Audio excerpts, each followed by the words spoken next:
Hello everyone, welcome back.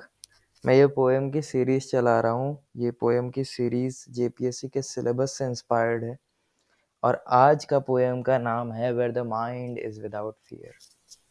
आपको ये जानकर के खुशी होगी कि ये कविता लिखी है सबसे लोकप्रिय लेखक जिनका नाम है रविंद्रनाथ टैगोर, जिन्हें आप रविंद्रनाथ ठाकुर के नाम से भी जानते हैं, जिन्होंने भारत का नेशनल एंथम लिखा था, साथ ही साथ बांग्लादेश का भी नेशनल एंथम लिखा था।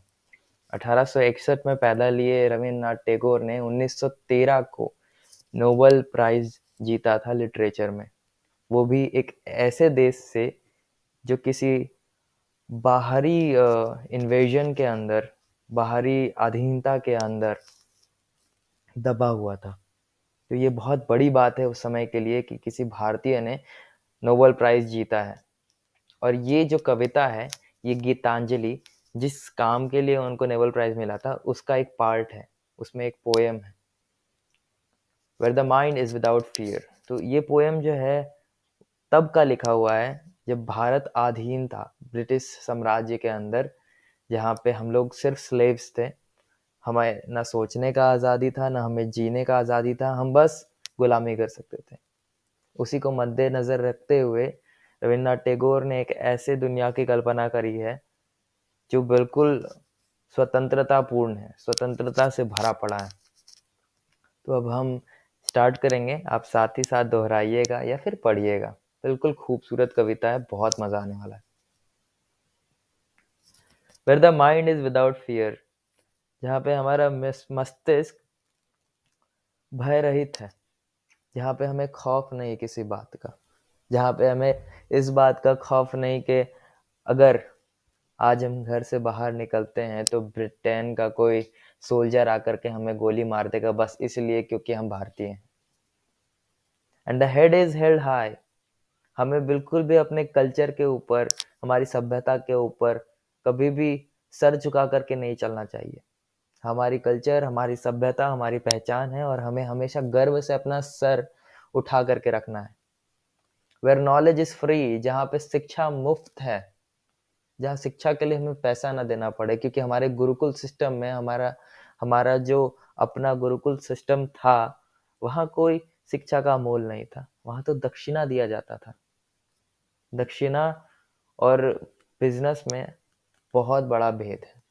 Where the world has not been broken up into fragments by narrow domestic walls, जहाँ पे हम एक ऐसी दुनिया की कामना करते हैं जहाँ पे हमारा मस्तिष्क भय रहित है, जहाँ पे हमारा सर गर्व से उठा हुआ है और जहाँ हमें शिक्षा फ्री मिलती है।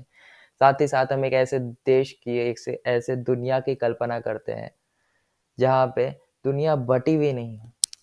दुनिया एक पतले छोटे निजी निजी दीवार से नहीं ढकी हुई है, नहीं बटी हुई है।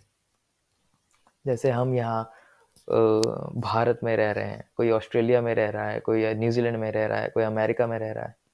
कैसी दुनिया है। हमने तो हमें तो पूरा पूरा लैंड मिला था, हमने उसका बंटवारा कर दिया, पूरी ज़मीन का बंटवारा कर दिया। हम ऐसी दुनिया की कल्पना नहीं करते हैं जहाँ बंटवारा हो, हम ऐसी दुनिया की कल्पना करते हैं जहाँ पे सारे एक हो। क्योंकि जब ब्रिटिश हमारे ऊपर रूल कर रहे थे तो हम अपने आप को गलीज समझते थे। वो हमें कुत्ता कहते थे, हम मान लेते थे, हमें लगता था कि हम हैं। हम ऐसी दुनिया की कल्पना नहीं करते हैं, हम ऐसी दुनिया की कल्पना करते हैं जहाँ पे हम सब एक समान हैं। Where words come out from the depth of truth, जिस प्रकार मैं अभी सत्य कह रहा हूँ, बिल्कुल वैसे ही एक ऐसे दुनिया की कल्पना करते हैं जहाँ पे शब्द, एक एक शब्द जो भी मुख से निकले वो सारे सत्य हो, वो एकदम अंदरूनी सत्य से निकले। Where tireless striving stretches its arm towards perfection, जहाँ पे अथक प्रयास हो बस इस चीज़ के लिए कि हमें परफेक्शन मिले, संपूर्णता मिले, हमें सेटिस्फैक्शन हो कि हमने जो भी काम किया है वो बहुत खूबसूरत किया है और इससे बेहतर हम नहीं कर सकते थे। हम एक ऐसी दुनिया की कामना करते हैं जहाँ पे हम अथक प्रयास करें परफेक्शन की ओर। Where the clear streams of reason has not lost its way into the dreary desert sand of dead habit, जहाँ पे सब तार्किक हो, जहाँ पे लोग कभी भी अपना रास्ता ना खोए, एक ऐसे डेजर्ट को देख करके, एक ऐसे जगह को देख करके जहाँ पे हमारी आदतें हम हमारे ऊपर हावी है। हम चाहते हैं कि हम हर बात पे तार्किक हो, रैशनल हो, हम सोचें कुछ भी कहने से पहले, हम बिल्कुल सही सही कहें, किसी का अपशब्द ना करें, किसी के सभ्यता को, किसी की चीज को हम लोग दयनीय और गलीज ना समझें। हम बिल्कुल तार्किक हो, अगर कोई चीज खराब है तो उसे बदली जाए, जो कोई चीज अच्छी है तो उसे अप्रिसिएट किया जाए। हम बिल्कुल एक ऐसी दुनिया की कामना करते हैं where the mind is led forward by you, जहाँ पे आपका दिमाग आपको आगे बढ़ा रहा है। किस लिए? सोच के लिए, कर्म के लिए। जहाँ पे आपका मस्तिष्क बार बार आपको पुश कर रहा है, आपको आगे बढ़ने की प्रेरणा दे रहा है कि आप अपने सोच और अपने कर्म को इस हद तक बढ़ा ले कि ये दुनिया बिल्कुल आजादी का स्वर्ग लगने लगे, एकदम आजादी का स्वर्ग। My father, let my country awake. मेरे पिता, पिता यानी यहाँ पे भगवान कहा जा रहा है कि मेरे देश को जगा दीजिए। मेरा देश जो इतने सालों से एक बाहरी इन्वेजन से जूझ रहा है, एक बाहरी अधीनता से जूझ रहा है, उसे एक ऐसी दुनिया बनाइए जहाँ पे आज़ादी हर पल, हर फूल में सुगंधित हो, हर फूल में सूंघने को मिले, हर जगह आज़ादी हो। जिस वर्ल्ड की कामना कर रहे हैं रविन्द्रनाथ टैगोर, उसे यूटोपियन वर्ल्ड भी कहते हैं। एक ऐसी दुनिया जहाँ पे सब कुछ बिल्कुल अलग है, बिल्कुल आज़ाद है सब कुछ। एक फैक्ट बताता हूँ, औरविल नाम का एक गांव है पौंडीचेरी के आसपास। वहाँ पे एक ऐसी दुनिया बताई जाती है कि वहाँ पे दुनिया कुछ ऐसी है जहाँ पे लोग बहुत आज़ादी से जीते हैं, जहाँ पे लोगों को किसी से कोई हीन भावना नहीं है, सब बराबर है।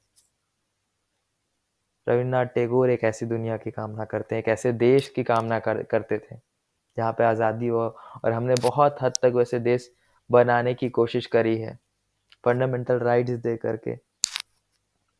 राइट टू एजुकेशन सबका अधिकार है, हालांकि हम बहुत अच्छे से उस पर काम नहीं कर पा रहे हैं, पर स्टिल हमारा मानवीय अधिकार है कि हमें फ्री में, हमें मुफ्त में शिक्षा दी जाए, ताकि हम एक ऐसे दुनिया की कल्पना कर सके, एक ऐसी दुनिया की संरचना कर सके जिसकी कल्पना रविन्द्रनाथ टैगोर ने 1913 में करी है। इसी के साथ विदा लूंगा, और कोई भी सवाल हो, कोई भी सब्जेक्ट का कैसा भी डाउट हो, I am open to have a discussion on it. Okay, I would love to share my thoughts and hear your thoughts as well. So welcome to the community, and let's do